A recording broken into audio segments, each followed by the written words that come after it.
Deepavali season എന്ന് പറഞ്ഞു കഴിഞ്ഞാൽ സിനിമാ പ്രേമികൾക്ക് ആഘോഷമാണ്. നമ്മൾ 1995-ലും 2003-ലെ ദീപാവലി സിനിമകളെ കുറിച്ചൊക്കെ വീഡിയോസ് ചെയ്തിരുന്നു.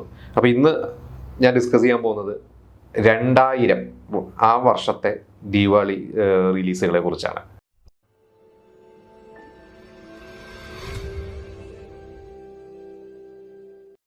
രണ്ടായിരം എന്ന് പറയുന്ന ഒരു വർഷം, ആ വർഷം തമിഴ് സിനിമയ്ക്ക് അത്യാവശ്യം ഒരുപാട് ഹിറ്റുകൾ സമ്മാനിച്ച വർഷമായിരുന്നു.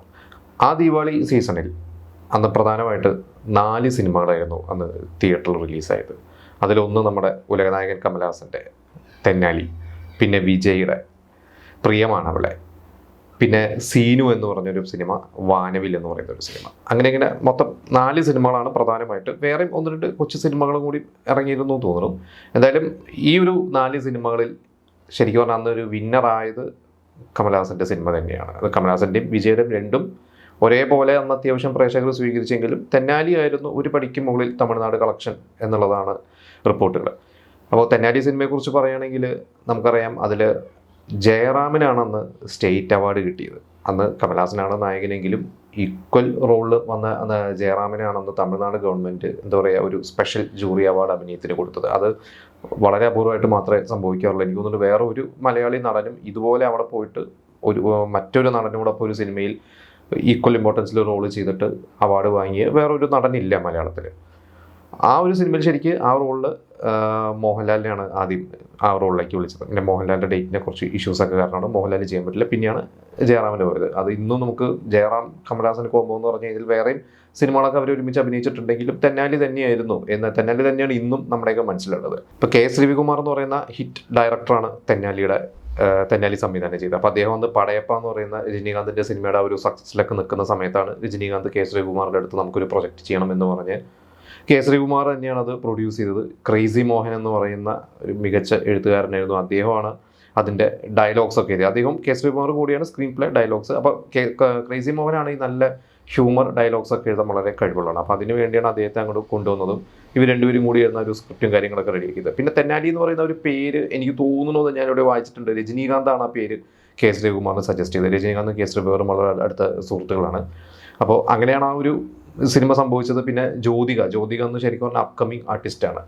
അപ്പോൾ അതിന് മുമ്പ് എനിക്കൊന്ന് സിമ്രാനെ ആ റോളിലേക്ക് വിളിച്ചിരുന്നു. പക്ഷേ സിമ്രാൻ അത് ചെയ്തില്ല. വേറെ സിനിമകളുടെ തിരക്ക് കാരണം സിമ്രാൻ അത് ചെയ്തില്ല. അങ്ങനെ ജ്യോതികയാണ് ആ റോള് ചെയ്തത്. പിന്നെ ദേവയാനിയാണ് അതിൽ ജയറാമിൻ്റെ വൈഫിൻ്റെ റോള് ചെയ്തത്. അപ്പോൾ എല്ലാം കൊണ്ടും ആ സിനിമ കണ്ടവർക്ക് അറിയാം, നമുക്ക് നല്ല രസമുള്ള സിനിമയായിരുന്നു. റഹ്മാൻ്റെ മ്യൂസിക്, റഹ്മാൻ്റെ എത്രയോ പാട്ടുകൾ, അതിൽ റഹ്മാൻ്റെ ആ ഒരു മ്യൂസിക്കിനെ കുറിച്ചും അതിൽ കമലഹാസൻ്റെ ഇൻവോൾവ്മെൻറ്റിനെ കുറിച്ചൊക്കെ ജയറാം പറയാറുണ്ട്. കാരണം അതിൽ റഹ്മാൻ നമുക്കറിയാം മ്യൂസിക്കിലെ വലിയൊരു ലെജൻഡാണ്. റഹ്മാൻ്റെ അടുത്ത് ആരും ഒന്നും ചോദ്യം ചെയ്യില്ല. പക്ഷേ റഹ്മാൻ പോലും പലപ്പോഴും മ്യൂസിക്കൊക്കെ ചെയ്ത് കമലഹാസൻ്റെ അടുത്ത് വന്ന് അതിലൊരു പാട്ട് സീനിൽ ഒരു തുമ്മുന്നത്, ഒരു ജലദോഷം വന്നിട്ട് ജയറാമൊക്കെ തുമ്മുന്നൊരു സാധനമൊക്കെ ഉണ്ട്. അപ്പോൾ അതൊക്കെ ജയറാമാണോ കമലഹാസനാണോ എന്ന് എനിക്ക് ഓർമ്മയില്ല. അപ്പോൾ അതൊക്കെ കമലഹാസൻ്റെ ഇൻവോൾവ്മെൻ്റ് ആയിരുന്നു എന്നൊക്കെ ജയറാം തന്നെ പിന്നീട് ഒരു ഇൻ്റർവ്യൂവിലൊക്കെ പറഞ്ഞിട്ടുണ്ട്. അപ്പോൾ എന്തായാലും തെന്നാലി അന്ന് ദീപാവലി പ്രേക്ഷകർക്കുള്ള ഒരു ദീപാവലി ഒരു വിരുന്ന് തന്നെയായിരുന്നു. പിന്നെ അടുത്ത സിനിമ വിജയുടെ പ്രിയമാണവളെ. 2000-ൽ മെയ്യിൽ റിലീസ് ചെയ്ത ഖുഷി എന്ന് പറയുന്ന ഒരു സിനിമയ്ക്ക് ശേഷം, അതിൻ്റെ ഒരു സക്സസ്സിൽ നിൽക്കുന്ന ശേഷം വിജയുടെ റിലീസ് ചെയ്ത സിനിമയാണ് പ്രിയമാണവളെ. അപ്പോൾ പ്രിയമാണവൾ ശരിക്കും ഒരു തെലുങ്ക് സിനിമ, വെങ്കടേഷൊക്കെ അഭിനയിച്ച ഒരു തെലുങ്ക് സിനിമയുടെ റീമേക്കാണ്.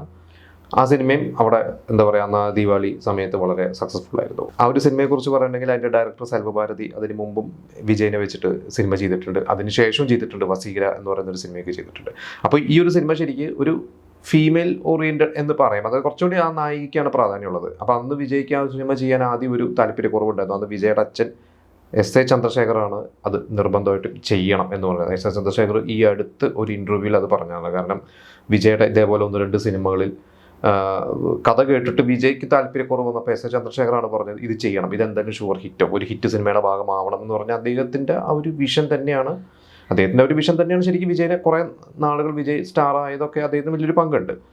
അപ്പോൾ ഈ ഒരു സിനിമ തിരഞ്ഞെടുക്കാൻ കാരണം അദ്ദേഹത്തിൻ്റെ അച്ഛൻ തന്നെയാണ്. അപ്പോൾ ഈ ഒരു സിനിമയുടെ ഷൂട്ടും കാര്യങ്ങളൊക്കെ ആയിട്ട് ബന്ധപ്പെട്ടിട്ട് ലണ്ടനിലൊക്കെയുള്ള സമയത്താണ് വിജയുടെ മകൻ സഞ്ജയ് ജനിയണതും. ഇപ്പോൾ വിജയ്ക്കൊന്നും മകനെ കാണാൻ പറ്റിയിട്ടില്ല. പിന്നീട് ഷൂട്ടൊക്കെ കഴിഞ്ഞ് വന്നിട്ടാണ് വിജയുടെ മകനെ കാണാൻ പറ്റില്ല. അത് വിജയ് തന്നെ പലയിടത്തും പറഞ്ഞിട്ടുള്ള ഒരു കാര്യമാണ്. ഈ ഒരു സിനിമയുടെ റിലീസിനൊക്കെ ഒരു സമയത്താണ് വിജയ് കൊക്കക്കോളയുടെ ബ്രാൻഡ് അംബാസിഡർ ആവുന്നത്. അങ്ങനെ ഈ കൊക്കക്കോളയായിട്ട് ടൈ അപ്പായിട്ട് ഇതിൻ്റെ ചില പ്രൊമോഷൻസ് ഒക്കെ അന്ന് വിജയും ഇതിൻ്റെ ഒരു ടീമൊക്കെ ചെയ്തിരുന്നു. എന്തായാലും ആ ഒരു സിനിമയും തെന്നാലി പോലെ തന്നെ പ്രേക്ഷകർ സ്വീകരിച്ച ഒരു സിനിമയായിരുന്നു. ഈ ഒരു സിനിമ ഇപ്പോൾ ഈ പ്രിയമാണവളെയും അതേപോലെ തന്നെ തെന്നാലി എന്ന് പറയുന്ന സിനിമയും ഈ രണ്ട് സിനിമയുടെ ഒരു കോമൺ പ്രത്യേകത എന്താ വെച്ചാൽ രണ്ട് സിനിമയിലും നായകന്മാർക്ക് ഇപ്പോൾ തെന്നാലിയിൽ ജ്യോതിയും ഇതിൽ സിമ്രാനും രണ്ടുപേർക്കും ഡബ് ചെയ്തത് ഒരു ഡബ്ബിങ് ആർട്ടിസ്റ്റാണ്. സവിത റെഡ്ഡി എന്ന് പറഞ്ഞിട്ട് ഇന്നും ഒരുപാട് സിനിമകളിൽ ഡബ് ചെയ്യുന്ന ആർട്ടിസ്റ്റാണ്. അവരാണ് ഈ രണ്ട് സിനിമകളിലെ നായകന്മാർക്ക് ഡബ് ചെയ്തിട്ടുള്ളത്. അടുത്ത സിനിമ ദീപാവലിക്ക് അന്ന് തിയേറ്ററിലുണ്ടായിരുന്നത് സീനു എന്ന് പറയുന്ന സിനിമയാണ്. അത് അവിടുത്തെ ഹിറ്റ് മേക്കർ പി വാസുവാണ് സംവിധാനം ചെയ്തത്.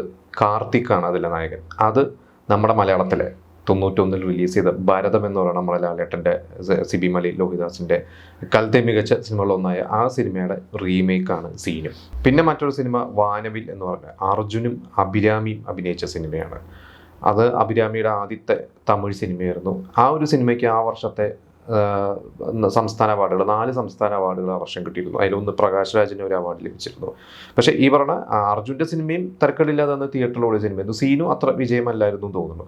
പിന്നെ അർജുന് നമ്മളിതിന് മുമ്പും പറഞ്ഞിട്ടുണ്ട് വേറൊരു ഒരു വർഷം അർജുൻ്റെ 2003 തോന്നുന്നത്. അതേപോലെ തന്നെ അർജുൻ്റെ ഇതേപോലത്തെ താരങ്ങളുടെ ഒപ്പം തന്നെ മറ്റു താരങ്ങളുടെ കൂടെ തന്നെ അർജുൻ്റെയും സിനിമ റിലീസായതും ആ ഒരു സിനിമയും വിജയിച്ച കഥയൊക്കെ നമ്മൾ പറഞ്ഞിട്ടുണ്ട്. അപ്പോൾ അതേപോലെ അർജുൻ്റേതായ ഒരു ഓഡിയൻസ് എപ്പോഴും ഉണ്ടായിരുന്നു.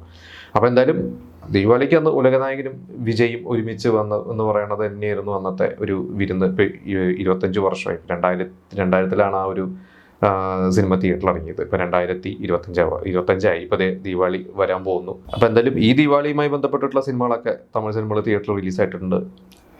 പ്രദീപ് രംഗനാഥൻ്റെ ഡൂഡും അതുപോലെ തന്നെ ഹരീഷ് കല്യാണിൻ്റെ ഡീസൽ, പിന്നെ നമ്മുടെ ധ്രുവ് വിക്രമിൻ്റെ സിനിമ ഇറങ്ങിയിട്ടുണ്ട്. അപ്പോൾ എന്തായാലും എല്ലാ സിനിമയും നിങ്ങൾ തിയേറ്ററിൽ പോയിട്ട് കാണാം. എന്നിട്ട് ഈ ദീപാവലിയിൽ ആരാണ് വിന്നർ എന്നുള്ളത് നിങ്ങളുടെ അഭിപ്രായം നിങ്ങൾ നമ്മളോട് ഷെയർ ചെയ്യാം.